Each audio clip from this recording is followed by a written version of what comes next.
Senior theatre പ്രാക്ടീഷണറാണ്. ഇവിടെ ആ പരിപാടി നടക്കത്തില്ല. ഇവിടെ സർജൻസ് എല്ലാം ഭയങ്കര പൊളൈറ്റ് ആണ്. ക്രോഷേ ചെയ്തതാണ് ഇതെല്ലാം, പുള്ളിക്കാരി തന്നെ ചെയ്തതാട്ടോ. അത് ആദ്യം എടുത്തേ ഇതെല്ലാം. ഇതിനൊക്കെ ഇപ്പൊ സമയം കിട്ടുന്നതാണ് എനിക്ക് അറിയേണ്ടത്. ഇതിപ്പോ ഇവർക്ക് ക്രിസ്മസ് പാർട്ടി തുടങ്ങാൻ പോകണം, പുള്ളിക്കാരിക്ക് ഇടാൻ വേണ്ടിയിട്ടുള്ള ക്രിസ്മസ് പാർട്ടിയൊക്കെ ഡ്രസ്സൊക്കെ തയ്ച്ചു വെച്ചേക്കാം. അപ്പൊ ജോലിയുടെ ഇടയ്ക്ക് ഇങ്ങനെയൊക്കെയുള്ള സാധനങ്ങളൊക്കെ തയ്ക്കാനും അതുപോലെ തന്നെ ക്രോഷേ ചെയ്യാനും പെയിന്റ് ചെയ്യാനും ഒക്കെ സമയം കണ്ടെത്തുന്നതിന്റെ പൊന്നു പോലെ. നഴ്സസ് ഓൺ വീൽസിന്റെ ഒരു പുതിയ എപ്പിസോഡിലേക്ക് എല്ലാവർക്കും സ്വാഗതം. ഇപ്പം നമ്മൾ ചെയ്തുകൊണ്ടിരിക്കുന്നത് നഴ്സിംഗ് സീരീസ് ആണ്. അതായത് ഇന്ന് നമ്മുടെ കൂടെ ഉള്ളത് സോണിയ ചേച്ചിയാണ്. ചേച്ചി ഇവിടെ സെൻട്രൽ മെഡിക്കൽ ഹോസ്പിറ്റലിലെ സീനിയർ തിയേറ്റർ പ്രാക്ടീഷണറാണ്. അപ്പോൾ ചേച്ചി നമ്മുടെ ചാനലിലേക്ക് ഒന്ന് വെൽക്കം ചെയ്യാം. വെൽക്കം ചേച്ചി. Thank you. അപ്പോൾ ചേച്ചി ഇവിടെ UK വന്നിട്ട് ഇപ്പോൾ എത്ര നാളായി? ഞാൻ 2018 ഇവിടെ വന്നത്. ഇപ്പോൾ ഓൾമോസ്റ്റ് 6 വർഷം. അപ്പോൾ അന്ന് തുടങ്ങി തിയേറ്ററിലാണോ വർക്ക് ചെയ്യുന്നത്? അല്ല, ഞാൻ ആദ്യം 3 വർഷം ഞാൻ വാർഡിലാണ് ജോലി ചെയ്തത്. ഞാൻ ശരിക്കും ഈലിംഗ് ഹോസ്പിറ്റലിലായിരുന്നു ഞാൻ ജോലി ചെയ്തത്. അവിടെ ഓർത്തോപെഡിക് വാർഡിലായിരുന്നു. അത് കഴിഞ്ഞ് പിന്നെ ഞാൻ തിയേറ്ററിലോട്ട് ബാൻഡ് 5 ആയിട്ട് അങ്ങോട്ട് മാറി. അവിടെ നിന്നാണ് ഞാൻ തിയേറ്റർ പഠിച്ചത്. എനിക്ക് തിയേറ്റർ ഇൻട്രസ്റ്റഡ് ആയിരുന്നു. അപ്പം അവരെന്നെ ഞാൻ പറഞ്ഞു ഞാൻ പുതിയൊരു റോളാന്ന് പറഞ്ഞപ്പോൾ അവർ വില്ലിങ് ആയിരുന്നു ടീച്ച് ചെയ്യാൻ വേണ്ടി. അപ്പം ഞാൻ അവിടുന്ന് ലേൺ ചെയ്തു.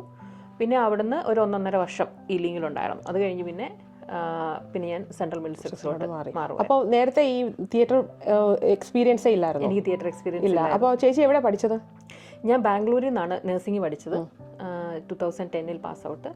അവിടുന്ന് പിന്നെ 3 വർഷം ഞാൻ അവിടെ ഒരു ഓൺകോളജി സൂപ്പർ സ്പെഷ്യാലിറ്റി ഹോസ്പിറ്റലിൽ വർക്ക് ചെയ്തു. അവിടുന്ന് പിന്നെ സൗദിക്ക് പോയി. അവിടെ ഉണ്ടായിരുന്നു 3 വർഷം സൗദിയിൽ വർക്ക് ചെയ്തു.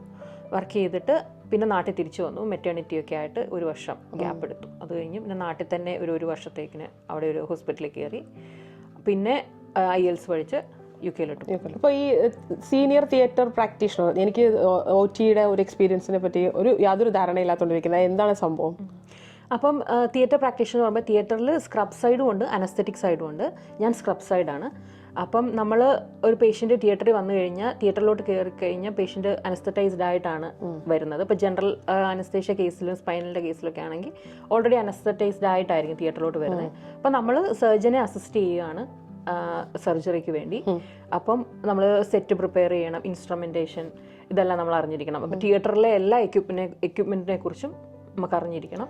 അപ്പോൾ ഏതെങ്കിലും ഒരു പെർട്ടിക്കുലർ തിയേറ്ററിലാണോ വർക്ക് ചെയ്യുന്നത് അതോ എല്ലായിടത്തും വർക്ക് ചെയ്യണോ? അത് ഡിപ്പെൻസ് ആണ്. നമ്മുടെ സ്പെഷ്യാലിറ്റി, നമ്മുടെ എക്സ്പീരിയൻസ് അത് ഡിപ്പെൻഡ് ആണ്. ഇപ്പം ഞാൻ ഈലിങ്ങിലായിരുന്നപ്പോൾ ഞാൻ ഗൈനി ചെയ്യുമായിരുന്നു, ജനറൽ സർജറി, ഡെന്റൽ ഇതായിരുന്നു എൻ്റെ മെയിൻ. പക്ഷെ ഞാൻ ഇവിടെ സെൻട്രലിലോട്ട് വന്നേ പിന്നെ ഞാൻ ഇവിടെ കോളറക്ടൽ സ്പെഷ്യാലിറ്റിയാണ്. അപ്പം സെൻറ് മാർക്ക് സെൻ്ററാണ്. അപ്പം നമ്മൾ കൂടുതൽ കോളറക്ടൽ കേസസ് ആണ് ചെയ്യുന്നത്. അപ്പം ഞാൻ മെയിനായിട്ട് കോളറക്ടലാണ് ചെയ്യുന്നത്. പിന്നെ യൂറോളജി ചെയ്യും. പിന്നെ ഇപ്പം ഞാൻ എന്നെ ഓർത്തോയിലോട്ട് ആക്കിയിട്ടുണ്ട്. ഇപ്പോൾ ഓർത്തോ എനിക്ക് ഓർത്തോ എക്സ്പീരിയൻസ് അധികം ഇല്ല. ഇപ്പോൾ അവരിപ്പോൾ എനിക്കിപ്പോൾ ഓർത്തോ ട്രെയിനിങ് തന്നുകൊണ്ടിരിക്കുകയാണ്. മെയിനായിട്ട് എനിക്ക് കോളറക്ടൽ കേസസ് ആണ്. അപ്പം ഞാൻ സീനിയർ നഴ്സ് ആയതുകൊണ്ട് എനിക്കൊരു തിയേറ്റർ കാണും. ഇപ്പം എൻ്റെ അണ്ടറിൽ വേറെ ജൂനിയേഴ്സ് കാണും. അതെ ഞാൻ ചോദിക്കാൻ പോയത്. അതായത് ഒരു സാധാരണ ഒരു തിയേറ്റർ പ്രാക്ടീഷണറും ഒരു സീനിയർ തിയേറ്റർ പ്രാക്ടീഷണറും തമ്മിലുള്ള ഡിഫറൻസ്? അപ്പോൾ സീനിയർ എന്ന് പറയുമ്പോൾ ബാൻഡ് 6 ആയിരിക്കും. അപ്പം തിയേറ്റർ റൺ ചെയ്യാൻ ബാൻഡ് 6 ഇവിടെ അലോ ചെയ്യുന്നത്. അപ്പം നമ്മുടെ അണ്ടറിൽ ഒരു 1-2 ബാൻഡ് 5s കാണും. പിന്നെ നമുക്ക് തിയേറ്റർ ടെക്നീഷ്യൻസ് എന്ന് പറഞ്ഞ് ബാൻഡ് 3s ഉണ്ട് ഇവിടെ സെൻറ്ററിൽ. അപ്പോൾ അവരും കാണും. പിന്നെ health care support workers, theatre support വർക്കേഴ്സും ഉണ്ട്. അപ്പോൾ നമുക്കൊരു തിയേറ്റർ റൺ ചെയ്യണേ, കാരണം ഇത് ബിസി ലിസ്റ്റ് ആയതുകൊണ്ട് നമുക്ക് ഒരു 4 പേര് സ്ക്രബ് സൈഡിൽ കാണും, നമ്മൾ ഇൻക്ലൂഡഡ്. അപ്പം കേസ് അനുസരിച്ച് നമ്മൾ ഓൾട്ടർനേറ്റ് ആയിട്ട് മാറി മാറി സ്ക്രബ് ചെയ്യും. അപ്പം ഞാൻ സ്ക്രബ് ചെയ്യും, എൻ്റെ ജൂനിയേഴ്സും. അപ്പം ചിലപ്പോൾ ലേണേഴ്സ് കാണും. അപ്പോൾ ഇത് സ്കിൽ മിക്സ് ആണ് ഇവരിടുന്നത്. അപ്പോൾ നമ്മുടെ അണ്ടറിലുള്ള ആൾക്കാർക്ക് ഓരോരോ ഡിഫറെൻറ്റ് സ്കിൽസ് ആയിരിക്കും. ചിലർ ചിലപ്പം ന്യൂ ആയിരിക്കും, അപ്പോൾ അവർ ലേൺ ചെയ്ത് വരുന്നേ ഉള്ളായിരിക്കും. അപ്പോൾ നമ്മളത് കേസ് അനുസരിച്ച് അവരെയൊക്കെ എന്ത് ചെയ്യാൻ പറ്റും എന്നുള്ളത് ഡിസൈഡ് ചെയ്ത് നമ്മളത് തിയേറ്റർ റൺ ചെയ്യും. അപ്പോൾ ഇപ്പം ബാൻഡ് 6 അല്ലേ? അപ്പോൾ ഇനി 7 എന്ന് പറയുന്ന റോള് അത് എന്തായിരിക്കും? അപ്പോൾ അവരും സ്ക്രബ് സൈഡിലും അനസ്തെറ്റിക് സൈഡിലും ഡിഫറെൻറ്റ് 7s ഉണ്ട്. അപ്പം ഇവിടെ എങ്ങനെയാണെന്ന് വെച്ചാൽ നമ്മുടെ ഓരോ സ്പെഷ്യാലിറ്റി, ഇപ്പോൾ കോളറക്ടലിൽ ഞങ്ങൾക്ക് അവിടെ 2 ബാൻഡ് 7s ഉണ്ട്. അപ്പോൾ യൂറോളജിക്ക് ഒരു ബാൻഡ് 7 ഉണ്ട്. പിന്നെ ഒപ്താൽമിക്കിന് വേറെ ഉണ്ട്. അപ്പോൾ അങ്ങനെ ബാൻഡ് 7. അപ്പോൾ അവരെന്ന് പറയുമ്പം ഈ എൻ്റെ ഷെഡ്യൂൾഡിങ്, അപ്പോൾ അത് മാനേജീരിയൽ സൈഡാണോ? മാനേജറിയൽ സൈഡാണ് കൂടുതൽ. പക്ഷേ എന്നാലും അവർ തിയേറ്റേഴ്സിൽ സ്ക്രബ് ചെയ്യുകയും ചെയ്യും ഇവിടുത്തെ ബാൻഡ് 7s. അപ്പോൾ നമ്മുടെ സ്റ്റാഫിംഗ് ഒക്കെ ഷോർട്ട് ആണെങ്കിൽ അവർ സ്ക്രബ് ചെയ്യും. അപ്പോൾ നമുക്ക് എന്തെങ്കിലും ഹെൽപ്പ് വേണമെങ്കിൽ നമ്മൾ അവരുടെ ഇടയ്ക്ക് ചെന്നാൽ അവർ നമുക്ക് പറഞ്ഞു തരും. അവർ എൻറ്റയർലി അവർ പേഷ്യൻറ്റിൻ്റെ അഡ്മിഷനെ അവരാണ് സർജൻസുമായിട്ട് കൂടുതലും എക്യുപ്മെന്റ്സിൻ്റെ ഒക്കെ അവർക്ക് ഇമെയിൽസ് അങ്ങനെയൊക്കെ മാനേജറൽ പോസ്റ്റ്. പിന്നെ വേറൊരു ആൾക്കാരല്ലേ ODP?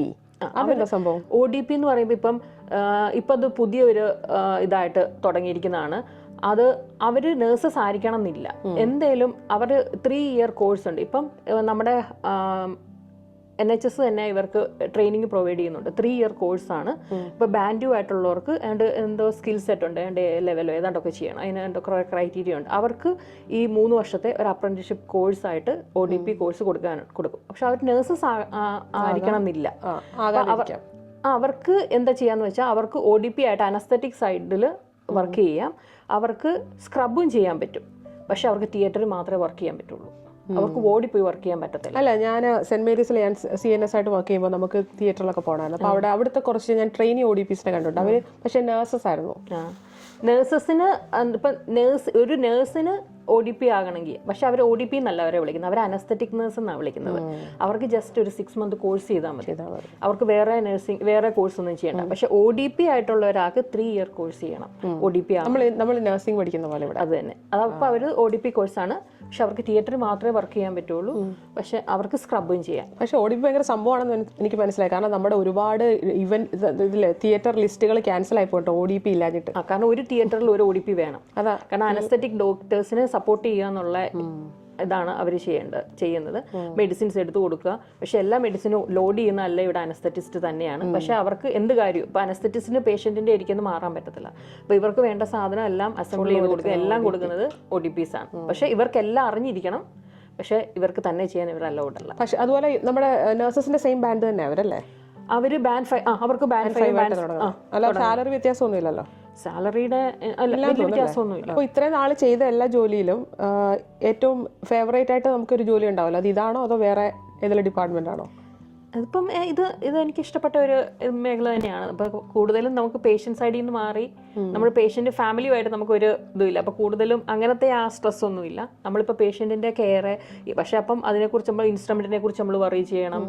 നെക്സ്റ്റ് കേസ്, ആ കേസിന് കാരണം തിയേറ്റർ എന്ന് പറയുമ്പോൾ എന്ത് വേണേലും എപ്പോൾ വേണേലും എമർജൻസിയോ, അപ്പോൾ നമുക്ക് അറിഞ്ഞിരിക്കണം, നമ്മളെല്ലാ കാര്യങ്ങളും ആൻറ്റിസിപ്പേറ്റ് ചെയ്യണം. ഇപ്പം ഇങ്ങനെ ഒരു കേസ് ഇത് വന്നാൽ, ഒരു ബ്ലീഡിങ് വന്നാൽ നമ്മളത് എങ്ങനെ മാനേജ് ചെയ്യും, അപ്പോൾ അവർക്ക് എന്തൊക്കെ വേണ്ടി വരും. അപ്പോൾ നമ്മൾ ഇവിടെ നമ്മൾ മുമ്പോട്ട് ചിന്തിച്ചുകൊണ്ടിരിക്കണം. അപ്പോൾ ഒരു പ്രശ്നം വരാൻ പോകുന്നു എന്ന് തോന്നിയ ഉടനെ നമ്മൾ അതിനുള്ളത് അറേഞ്ച് ചെയ്തിരിക്കണം. ഓക്കെ, ഇപ്പോൾ ലാപ്രോസ്കോപ്പി ചെയ്തുകൊണ്ടിരിക്കുന്നത് എപ്പോൾ വേണമെങ്കിലും അത് കൺവേർട്ട് ഓപ്പൺ ആകുക, അത് കൺവേർട്ട് ആയി ഓപ്പൺ ആവുക. അപ്പോൾ നമ്മൾ അതിനുള്ള സെറ്റ് അവിടെ ഉണ്ട്. ഓക്കെ, അതിപ്പോൾ അപ്പം അവർ പറയേണ്ട കാര്യമില്ല. അപ്പോൾ നമ്മളവിടെ നിൽക്കുമ്പം നമുക്ക് അറിഞ്ഞിരിക്കണം. അതുപോലെ ഏറ്റവും കൂടുതൽ ഞാൻ കേട്ടേക്കുന്ന ഒരു സാധനമാണ് നമ്മൾ അനസ്തേഷ്യയുടെ ഇത് കൊടുക്കുമ്പോൾ അനാഫിലാക്സിസ് അടിക്കുന്നത്. അത് അങ്ങനെയൊക്കെ വരുന്ന. അപ്പം എപ്പോഴും നമ്മൾ അവെയർ ആയിരിക്കണം. അപ്പം അതിന് എന്ത് ചെയ്യാൻ പറ്റും, നമ്മുടെ ഭാഗത്തുനിന്ന് ടൈം വേസ്റ്റ് ചെയ്യാതെ എന്ത് ചെയ്യണം എന്ന് നമ്മൾ നേരത്തെ കണ്ട് അറിഞ്ഞിരിക്കണം. അപ്പം നമ്മളിപ്പം ബെഡ് സൈഡും വാർഡ് വർക്ക് ചെയ്യുന്നത് ഇവിടെ നോക്കുന്നതും എൻ്റെയർലി അത് ഡിഫറെൻ്റ് ആണ്, എക്സ്പീരിയൻസ് ഡിഫറെൻ്റ് ആണ്. മറ്റടുത്ത് നമുക്ക് ഫാമിലിനെയും കൂടെ ഡീൽ ചെയ്യണം, ഇവിടെ നമുക്ക് അതില്ല. അപ്പോൾ നമ്മളിവിടെ ഡോക്ടേഴ്സിനെയും സർജൻസിനെയും ഇവരെല്ലാം നമ്മൾ ഡീൽ ചെയ്യണം. പേഷ്യൻ്റ് റിക്കവറിലോട്ട് ട്രാൻസ്ഫർ, ഇതെല്ലാം നമ്മൾ ഡീൽ ചെയ്യണം. പക്ഷെ നമുക്കിവിടെ എന്താ വെച്ചാൽ നമുക്ക് കോർഡിനേറ്റേഴ്സ് ഉണ്ട്, ഇതെല്ലാം കോർഡിനേറ്റ് ചെയ്യാൻ. അതുകൊണ്ട് നമുക്ക് ഇങ്ങനത്തെ സ്ട്രെസ് ഒന്നും ഇവിടെ വരുന്നില്ല. നമ്മൾ ആ തിയേറ്ററിൽ എന്ത് നടക്കുന്നു, ആ പേഷ്യൻ്റ് വന്നു കഴിഞ്ഞാൽ അവിടുന്ന് തിരിച്ചിറങ്ങുന്നിടം വരെയുള്ള എല്ലാ കാര്യവും, പൊസിഷനിങ് എല്ലാം നമ്മൾ ചെയ്യണം. പണ്ട് ഞങ്ങളൊക്കെ നാട്ടിൽ പഠിക്കുന്ന സമയത്ത് നമുക്ക് തിയേറ്ററിൽ പോസ്റ്റിംഗ് ഉണ്ടല്ലോ. അപ്പോൾ സർജൻ ഇങ്ങനെ കാണിക്കുമ്പോൾ അവരറിയാം, അതിൽ കൂടെ നിൽക്കുന്ന നഴ്സസിന് അറിയാം എന്താ സാധനം ഒന്ന്, അവരൊന്നും എടുത്ത് കൊടുക്കും. മാറി കൊടുത്തു കഴിഞ്ഞാൽ ഏറാണ്, പറന്നൊക്കെ സാധനം പോകാറുണ്ട്, ഞങ്ങളത് കണ്ടിട്ടുണ്ട്. അതുപോലെ വല്ലതും ഇവിടെ നടക്കും? ആ പരിപാടി നടക്കത്തില്ല. ഇവിടെ സർജൻസ് എല്ലാം ഭയങ്കര പൊളൈറ്റ് ആണ്. അവർ ഇൻസ്ട്രുമെന്റിന്റെ പേര് പറയാതെ നമ്മൾ ഇൻസ്ട്രുമെന്റ് നമുക്കറിയാം എന്താ, കാരണം നമ്മൾ എക്സ്പീരിയൻസ് ആകുമ്പോൾ നമുക്കറിയാം ഇവരെന്താ യൂസ് ചെയ്യാൻ പോകുന്നതെന്ന് പറഞ്ഞാൽ നമ്മളത് ടേബിളിൽ റെഡി ആക്കി വെക്കത്തേ ഉള്ളൂ. നമ്മുടെ ട്രോളിയിൽ നമ്മൾ കൊടുക്കത്തില്ല. ഇവരെന്ത് പേര് പറഞ്ഞാൽ മാത്രമേ സാധനം കൈ കൊടുക്കുള്ളൂ. എല്ലാം ഭയങ്കര പൊളൈറ്റ് ആണ്. അവര് can you give me that please കൊടുക്കുള്ളൂ. അല്ലാതെ മറ്റേ നമ്മുടെ നാട്ടിലെ നടക്കുന്ന പരിപാടികളൊന്നും ഇവിടെ നടക്കാറില്ല. ഉണ്ടെങ്കിൽ നമ്മളുടനെ ഡേറ്റ് ഫിക്സ് ചെയ്യും. ഈ ജോബ് സാധാരണ ഇപ്പം നമ്മുടെ വാർഡിൽ എന്ന പോലെ ഇത് മൺഡേ ടു ഫ്രൈഡേ ആണോ അതോ 12 hour ഷിഫ്റ്റ് ആണോ? അത് ഡിപ്പെൻസ് ആണ്. ഇപ്പം ഞാൻ വർക്ക് ചെയ്യുന്ന ഹോസ്പിറ്റലിൽ ഇലക്ടീവ് സർജറി ആണ്, അതുകൊണ്ട് ഇത് മൺഡേ ടു ഫ്രൈഡേ ആണ്. പക്ഷെ എനിക്ക് ഓൺ കോൾസ് ഉണ്ട് വീക്കെൻഡ്. അവിടെ എന്തെങ്കിലും എമർജൻസി വരുവാണെങ്കിൽ അവർ വിളിക്കും. അപ്പൊ എനിക്ക് പോകണം, അല്ലെങ്കിൽ പോകണ്ട. അതില് ഓൺ കോൾസ് എപ്പോൾ വേണേലും വരാം. അത് പക്ഷെ ഇൻ പേഷ്യൻസിന്റെ ഓൺ കോളാ. അപ്പൊ ഓൾറെഡി സർജറി കഴിഞ്ഞ് കിടക്കുന്ന റീഓപ്പൺ ചെയ്യണം, എന്തെങ്കിലും തിരിച്ച് തിയേറ്ററിലോട്ട് വിളിക്കും. ബ്ലീഡിങ് എന്തെങ്കിലും കോംപ്ലിക്കേഷൻ വന്നാലാണ് വിളിക്കുന്നത്, അല്ലാതെ നമ്മളെ വിളിക്കത്തില്ല. കാരണം ഇതിന് ഏനി ഇല്ലാത്ത ഹോസ്പിറ്റലാണ് ഞങ്ങളുടേത്. ഇത് ഇലക്ടീവ് ഹബ്ബാ. ഇപ്പൊ ഇലക്ടീവ് ഓർത്തോപീഡിക്കും കൊളറക്ടലും ഇതാണ് ഈ തിയേറ്റർ. ഒരു ചേഞ്ച് ഒക്കെ വേണമെങ്കിൽ സെന്റ് മേരീസിലോട്ടൊക്കെ ഒന്ന് വർക്ക് ചെയ്യും. നല്ല ട്രോമയായ ഫുൾ ടൈം നമുക്ക് തിയേറ്റർ ഇല്ലാത്തൊരു ബുദ്ധിമുട്ടേ ഉള്ളൂ. അതുകൊണ്ട് ഞാൻ വീക്ക്ലി 4 days ആണ് വർക്ക് ചെയ്യുന്നത്. എനിക്ക് 4 days ആണ് വീക്ക് ഡേയ്സ് വർക്ക് ചെയ്യേണ്ടത്. പക്ഷെ ഞാൻ ഇതിന് വർക്ക് ചെയ്ത ഈലിംഗിൽ പക്ഷേ 24 hour ANE ഉണ്ട്. അവിടെ അതുകൊണ്ട് സീപോർഡ് ഉണ്ടായിരുന്നു എന്ന് പറഞ്ഞാൽ എമർജൻസി തിയേറ്റർ ഉണ്ടായിരുന്നു. അപ്പോൾ അവിടെ സീപോർഡ് ലിസ്റ്റ് വേറെ ഉണ്ടല്ലേ? സീപോർഡ് ലിസ്റ്റും ഉണ്ട്, അവിടെ ഇലക്റ്റീവും ഉണ്ട്. അപ്പൊ അങ്ങനെ വരുമ്പോൾ നമുക്ക് നൈറ്റ് ഡ്യൂട്ടി വരും. നൈറ്റ് ഡ്യൂട്ടി ഉണ്ട്, വീക്കെൻഡ്സും എല്ലാം വരും. പക്ഷെ ഇപ്പൊ എത്രയുടെ സമാധാനം ഉണ്ടാവും അല്ലേ കുട്ടികളും ഒക്കെ ആയിട്ട് താമസിക്കുമ്പോൾ നമുക്ക്? അത് ഡിപ്പെൻസ് ആണ്. കാരണം ഞാൻ ഹസ്ബൻഡിന്റെ ഡ്യൂട്ടി അനുസരിച്ച് ഞങ്ങൾ അതുകൊണ്ട് ഓപ്പോസിറ്റ് ആയിരുന്നു. ഞാൻ ഡേ ചെയ്യും, പുള്ളി നൈറ്റ് ചെയ്യും, അങ്ങനെയായിരുന്നു. ഇപ്പൊ ഈലിംഗ് വർക്ക് ചെയ്തുകൊണ്ടിരുന്നപ്പം പുള്ളി വർക്ക് ചെയ്യുന്ന ദിവസം ഞാൻ വർക്ക് ചെയ്തില്ല, ഞാൻ വർക്ക് ചെയ്യുന്ന ദിവസം ഹസ്ബൻഡ് വർക്ക് ചെയ്യത്തില്ല. അങ്ങനെയായിരുന്നു ഞങ്ങൾ മാനേജ് ചെയ്തുകൊണ്ടിരുന്നത്. ഇപ്പൊ പിള്ളേർ കുറച്ചുകൂടെ വലുതായതുകൊണ്ട് എന്നാലും വീട്ടിൽ ഒരാൾ എപ്പോഴും വേണം. ഇപ്പൊ സ്കൂളിങ്ങിന്റെ കാര്യം കൊണ്ട് ഞാൻ ഡേ ചെയ്യും, ഹസ്ബൻഡ് നൈറ്റ് ചെയ്യുന്നു, അങ്ങനെ പോകുന്നു. അപ്പം എനിക്കൊന്നും ഈലിംഗിൽ വർക്ക് ചെയ്യുന്നതിനൊക്കെ കുറച്ചുകൂടെ ഫ്ലെക്സിബിളും എല്ലാം ഇപ്പോഴത്തെ ജോലി ആയിരിക്കും അല്ലേ? പക്ഷെ എനിക്ക് എല്ലായിടത്തും അവർ ഫ്ലെക്സിബിൾ തന്നിട്ടുണ്ട്. ചൈൽഡ് കെയറിന്റെ ഇതിൽ എനിക്ക് ഡ്യൂട്ടി ആണെങ്കിലും ഞങ്ങൾക്ക് ഓപ്പോസിറ്റ് ഇട്ട് തരുന്നുണ്ടായിരുന്നു, അഡ്ജസ്റ്റ് ചെയ്ത് തരുന്നുണ്ടായിരുന്നു.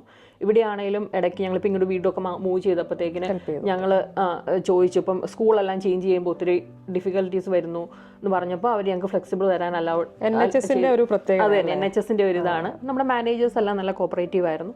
എല്ലാവരും നമുക്ക് ഫ്ലെക്സിബിൾ ഡ്യൂട്ടിയും എല്ലാം അറേഞ്ച് ചെയ്ത് തന്നിട്ടുണ്ട് ചൈൽഡ് കെയർ. പിന്നെ ഈ സീനിയർ പ്രാക്ടീഷണർ ആകാൻ വേണ്ടിയിട്ട് വല്ല കോഴ്സും ചെയ്യണോ അതോ? നമുക്കത് എക്സ്പീരിയൻസ്, നമ്മുടെ കോമ്പിറ്റൻസി ആണത് ശരിക്കും അറിയേണ്ടത്. കാരണം ഇപ്പം അവര് സെലക്ട് ചെയ്യുന്ന ഇന്റർവ്യൂ പ്രോസസ്സ് വെച്ചിട്ട് ഫസ്റ്റ് നമ്മൾ തന്നെ കോൺഫിഡൻ്റ് ആയിരിക്കണം നമുക്കത്.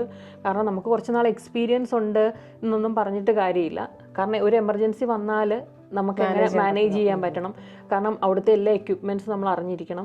കാരണം ഞാനിപ്പോൾ സെൻട്രലിലോട്ട് വന്നപ്പോൾ ഞാൻ ഈലിംഗിൽ നിന്നാണ് വന്നത്. പക്ഷെ ഞാൻ ഇതെല്ലാം ചെയ്തുകൊണ്ടിരുന്നെന്ന് പറഞ്ഞാലും വീണ്ടും ഇത് ഡിഫറെൻറ്റാണ്. കാരണം തിയേറ്ററിൽ വർക്ക് ചെയ്യുന്നവർക്ക് മെയിൻ തിങ് സാധനം എവിടെ ഇരിക്കുന്നതെന്ന് അറിയണം. കാരണം ഒരു എമർജൻസി വന്ന ആ സാധനം തിയേറ്ററിൽ ഇല്ലെങ്കിൽ അത് സ്റ്റോറിൽ എവിടെ ഇരിക്കുന്നതെന്ന് നമ്മൾ അറിഞ്ഞിരിക്കണം. അപ്പോൾ ഈ എക്യുപ്മെന്റ്സ് ഫുള്ളും ഈ ആർട്ടിക്കിൾസ് ഫുള്ളും എവിടെ ഇരിക്കുന്നതെന്ന് നമ്മൾ അറിഞ്ഞിരിക്കണം. അപ്പോൾ എന്ത് സീനിയറാന്ന് പറഞ്ഞാലും നമ്മളൊരു പുതിയ സ്ഥലത്ത് ചെല്ലുമ്പോൾ നമ്മൾ പുതിയതാണ്, നമ്മളിതെല്ലാം ലേൺ ചെയ്യണം. പിന്നെ ചിലപ്പം ഇൻസ്ട്രുമെൻറ്റ്സ് ഡിഫറെൻ്റ് ആയിരിക്കും, ആ യൂസ് ചെയ്യുന്ന ഇപ്പം ഡയറ്ററി മെഷീൻസ് ഡിഫറെൻ്റ് ആയിരിക്കും. അപ്പം നമ്മൾ എന്താ ചെയ്യേണ്ടതെന്ന് അറിഞ്ഞിരിക്കണം. ഞാൻ ഈയിടെയായിട്ടുണ്ടല്ലോ കുറച്ച് ട്രോള് കാണാറുണ്ട് റീൽസിൽ. അതായത് ഹസ്ബൻഡ് വൈഫിനോട് പറയുന്നതാണ്, എൻ്റെ ഫ്രണ്ട് വരുന്നുണ്ട് ഇഞ്ചക്ഷൻ ഒന്ന് എടുക്കണം എന്ന് പറയുമ്പോൾ, മനുഷ്യ ഞാനൊന്നും ചെയ്യത്തില്ല, ഞാൻ സ്ക്രബ് നേഴ്സ് ആണെന്ന്. എനിക്കത് കണ്ടിട്ട് വല്ലാണ്ട് ഫീൽ ചെയ്തു. കാരണം എന്ന് പറഞ്ഞു കഴിഞ്ഞാൽ സ്ക്രബ് നേഴ്സസ് ഒരിക്കലും ഇഞ്ചക്ഷൻ എടുക്കത്തില്ല. അതോ നമ്മുടെ ബേസിക് നേഴ്സിങ് അറിയാത്തവരാണോ സ്ക്രബ് നേഴ്സ് എന്ന്? അങ്ങനെയാണോ? ഇപ്പം ഞങ്ങൾക്ക് സത്യം പറഞ്ഞാൽ സ്ക്രബ് നേഴ്സിന് ഇഞ്ചക്ഷൻ എടുക്കേണ്ട കാര്യമില്ല, നമ്മൾ ചെയ്യുന്നില്ല. പക്ഷെ നമുക്ക് ബേസിക് സ്കില്ലും നമുക്ക് അതിൻ്റെ ട്രെയിനിങ്ങും, ഇപ്പം നമ്മളിപ്പോൾ ഒരു ഇൻകേസ് ആയിട്ട് എമർജൻസി കേസിൽ NHSൽ ഒരു ഇതുള്ളതെന്ന് പറഞ്ഞാൽ നമ്മൾ കോമ്പിറ്റൻ്റ് ആണ് മാത്രം നമുക്കത് ചെയ്താൽ മതി. ഇപ്പോൾ ഒരാൾ ചെയ്യാൻ പറഞ്ഞ ഉടനെ നമ്മൾ ചെയ്യേണ്ട കാര്യമില്ല. നിനക്ക് കോൺഫിഡൻ്റ് ഇല്ലയോ അത് ചെയ്യരുത്. ഓക്കെ, ഇപ്പം എനിക്കറിയായിരിക്കും, ഞാൻ പക്ഷെ അത് ചെയ്തത് 10 വർഷം മുമ്പായിരിക്കും. ഓക്കെ എന്ന് പറഞ്ഞ് എന്നോട് ഇപ്പോൾ ചെയ്യാൻ പറഞ്ഞാൽ ചിലപ്പോൾ ഞാനത് കോൺഫിഡൻ്റ് ആയിരിക്കത്തില്ല. ഞാൻ ഇഞ്ചക്ഷൻ ചെയ്യാറില്ല, അത് ഡോക്ടേഴ്സാണ് ഇഞ്ചക്ഷൻ ചെയ്യുന്നത്. ഞങ്ങളതിൽ ലോഡ് ചെയ്ത് കൈ കൊടുക്കും. ഇഞ്ചക്ട് ചെയ്യുന്നത് അവരാണ്. അപ്പോൾ അങ്ങനത്തെ പരിപാടികളൊന്നും നിങ്ങൾ ചെയ്യുന്നില്ല? അപ്പോൾ ബ്ലഡ് പ്രഷർ എടുക്കുന്നൊക്കെ ചെയ്യുമോ? ഇല്ല, ഒന്നുമില്ല. അതല്ല നിങ്ങളെ അസിസ്റ്റ് ചെയ്യുന്നതും, അതായത് സാധനങ്ങളെല്ലാം പ്രിപ്പയർ ചെയ്ത് ഇതെല്ലാം കൊടുക്കുന്ന ഒരു പരിപാടി മാത്രമേ. അതിനാണ് അനസ്തെറ്റിക് സൈഡുകാരുള്ളത്. അവരവിടെ തിയേറ്ററിലുണ്ട്. ഞങ്ങൾ സ്ക്രബ് സൈഡ് സർജറിയുടെ ഇത് നടത്തുന്ന കാര്യങ്ങൾ മാത്രമേ ഞങ്ങൾ നോക്കുന്നുള്ളൂ. പേഷ്യന്റ് തിയേറ്ററിൽ വന്ന് അനസ്തറ്റൈസ്ഡ് ആയി വന്ന ബ്ലഡ് പ്രഷർ അങ്ങനെയുള്ള ECG ലീഡ് ഇതെല്ലാം ചെയ്യുന്നത് ഈ ODP അല്ലെങ്കിൽ അനസ്തറ്റിക് നേഴ്സാണ് അതിനുവേണ്ടി ഹെൽപ്പ് ചെയ്യുന്നത്. നിങ്ങൾ ചെയ്യണ്ട, നിങ്ങൾ ഏത് ഇൻസ്ട്രുമെന്റ് ആണ് അത് എല്ലാം പ്രിപ്പയർ ചെയ്ത് കൊടുക്കുക, അത്രേ ഉള്ളൂ. അത് കൊള്ളാം. അതെന്തായാലും അറിഞ്ഞാൽ വന്നാൽ ഞാനെന്താ റീൽ കണ്ട പുറത്ത് ഇങ്ങനെയാണോ ശരിക്കും? അങ്ങനെയാണല്ലേ, അനസ്തറ്റിക് നേഴ്സിന് ഇഞ്ചക്ഷൻ കൊടുക്കേണ്ട കാര്യമില്ല അല്ലേ? പക്ഷെ വേണമെങ്കിൽ കൊടുക്കാം. ഞാൻ ഈ വീട്ടിൽ വന്നപ്പോൾ ശ്രദ്ധിച്ചായിരുന്നു കുറേ പുതിയ പിക്ചേഴ്സ് അവിടെ ഇവിടെ എല്ലാം ഫ്രെയിം ചെയ്ത്, അതും നല്ല നാടൻ ഇതുള്ള പിക്ചേഴ്സ്. അപ്പോൾ ഞാൻ ചോദിക്കായിരുന്നു ഇതൊക്കെ എവിടുന്നാണ് വാങ്ങിച്ചത്? അപ്പോൾ പുള്ളിക്കാർ പറഞ്ഞു പുള്ളിക്കാരി തന്നെ വരച്ചതാണ്. പറഞ്ഞാൽ ഞാൻ നിങ്ങൾക്ക് സാമ്പിൾ കാണിച്ചാൽ ഇത് കണ്ടോ, ഇത്. അപ്പോൾ ഡ്രോയിങ് നേരത്തെ പഠിച്ചിട്ടുള്ളതാണോ?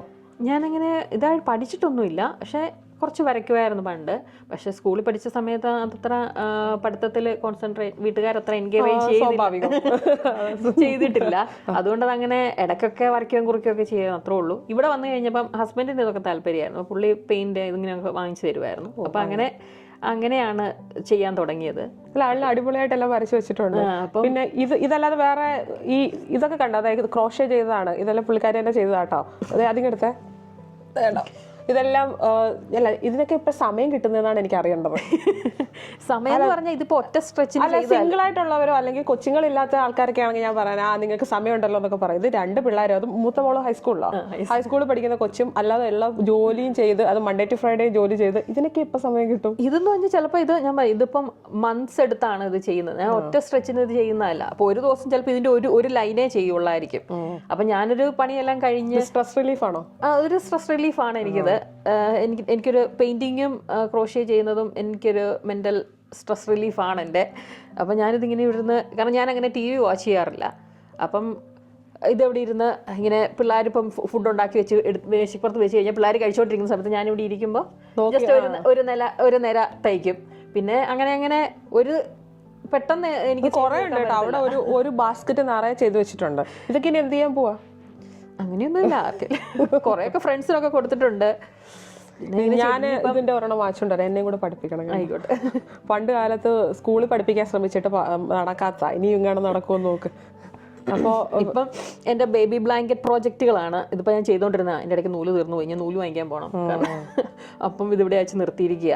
അപ്പം ഇപ്പോൾ കുറച്ച് ബേബി ബ്ലാങ്കറ്റ്സ് തയ്ച്ചുകൊണ്ടിരിക്കുകയാണ്. ഇപ്പോൾ ആർക്കെങ്കിലും ഒക്കെ ന്യൂ ബേബീസ് ഉണ്ടാകുമ്പോൾ കൊടുക്കാൻ വേണ്ടിയുള്ള അതിൻ്റെ പല പല ഡിസൈൻസ് ഇങ്ങനെ നല്ല രസമുണ്ട്. പിങ്കും കൂടെ ചെയ്യണം, നല്ല ബ്ലൂ ഒക്കെ. ഞാനിപ്പോൾ ഇത് മറ്റേ നമ്മള് ജെൻഡർ നോക്കാത്ത ബേബീസിന് കൊടുക്കുന്നത്. മറ്റേ അല്ലാതെ മോനാണോ മോളാണോ എന്ന് അറിയുമ്പോൾ നമുക്ക് അങ്ങനെയുള്ളവർക്ക് കൊടുക്കാമല്ലോ, പിങ്കും ബ്ലൂ ആണെങ്കിൽ. അപ്പൊ അങ്ങനെ ഉള്ള ഇത് ചെയ്യുന്ന ഇപ്പൊ ബേബി ബ്ലാങ്കറ്റ്സിലാണ് ഇപ്പം ഞാൻ കോൺസെൻട്രേറ്റ് ചെയ്തിരിക്കുന്നത്. പ്രോജക്റ്റ് അതല്ലേ? അതെ. ഇപ്പൊ ഇങ്ങനെ ചെയ്തുകൊണ്ടിരിക്കുന്നത്. ഇപ്പൊ അതിന്റെ പല പല ഡിസൈൻസ്. ഇപ്പൊ ഈ ഫോട്ടോസ് ഒക്കെ ഇത് എന്ത് പെയിന്റാ? ഇത് അക്രിലിക് പെയിന്റ്. അപ്പോൾ ഇതൊക്കെ ചെയ്യാൻ വേണ്ടിയിട്ട് ഇതും അതുപോലെ കുറെ നാളെടുത്ത് ചെയ്യുന്നതാണോ അതോ ഇതൊക്കെ ഒറ്റ സ്ട്രെച്ച് ചെയ്യുന്നതാണോ? ഇതിൽ ഒറ്റ സ്ട്രെച്ച് ചെയ്യാൻ പറ്റത്തില്ല, കാരണം പെയിന്റ് ഉണങ്ങണം, അങ്ങനെയൊക്കെ ഉണ്ട്. അപ്പം ഈ നല്ല ഭർത്താവാണ് കേട്ടോ ഈ അനിലേട്ടൻ. പുള്ളിക്കാരൻ ഓരോ സാധനങ്ങളായിട്ട് പറക്കിക്കൊണ്ട് വന്നോണ്ടിരിക്കുകയാണ്. ഇത് എന്റെ വൈഫ് ചെയ്തതാണെന്ന് കാണിക്കാൻ. ഇത് കാണിച്ചില്ല, പുള്ളിക്ക് വിഷമമായല്ലോ. ഇത് കൊള്ളാലോ, അടിപൊളിയാണല്ലോ പറഞ്ഞല്ലോ. ഇതൊക്കെ കുറെ നാൾ എടുത്തിട്ട് ചെയ്തതാണോ അതോ? കുറെ മാസങ്ങളെടുത്ത് അതൊക്കെ ചെയ്ത് തീർക്കാൻ വേണ്ടി.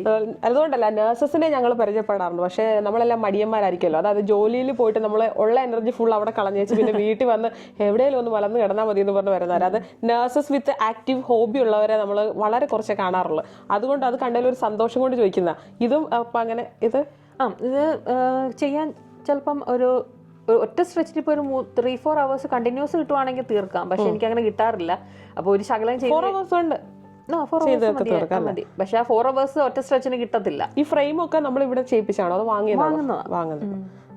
ഇവിടെ ഫ്രെയിം ഇവിടെ നിന്ന് വാങ്ങിച്ചതാണ്. ഇത് ഏറ്റവും ചെറുതാട്ടോ ഇവിടെ ഉള്ള ഫോട്ടോസിൽ. ബാക്കിയെല്ലാം ഭിത്തിക്കൊക്കെ ഉണ്ട്, ഞാൻ കാണിച്ചു തരാം. ഉണ്ട് ഇവിടെ, ഞാൻ കാണിച്ചു തരുന്നതാണ്. അപ്പം അക്രിലിക് ആണ് ഇത് ചെയ്യുന്നത്. പിന്നെ നമുക്ക് കൂടുതലും ടൈം ഇതിന്റെ ഹൈലൈറ്റ് ചെയ്യാനാണ് നമുക്ക് കൂടുതൽ ടൈം എടുക്കുന്നത്. അതിന്റെ അത് എന്താ പറയുന്നത്, ആക്റ്റീവായിട്ട് ഹോബി ഒക്കെ കൊണ്ടു നടക്കുന്ന ആൾക്കാരെ കാണാൻ പറ്റുന്നതിന്റെ ഒരു സന്തോഷമാണ്. ഇത് രണ്ടും അല്ലാതെ വേറെ എന്തെങ്കിലും ഹോബീസ് ഉണ്ടോ? ഗാർഡനിങ് ഉണ്ട്, ചെടികളൊക്കെ വീട്ടിലത്തെ എല്ലാം മെയിൻറ്റെയിൻ ചെയ്യും. നമുക്ക് അത് വീട്ടിനകത്ത് കണ്ടായിരുന്നു. പിന്നെ സ്പ്രിങ് ആകുമ്പോഴത്തേക്കിന് സ്പ്രിങ് തൊട്ട് പുറത്ത് തുടങ്ങും, പച്ചക്കറിയൊക്കെ ചെയ്യും. പിന്നെ സ്റ്റിച്ചിങ് ചെയ്യും.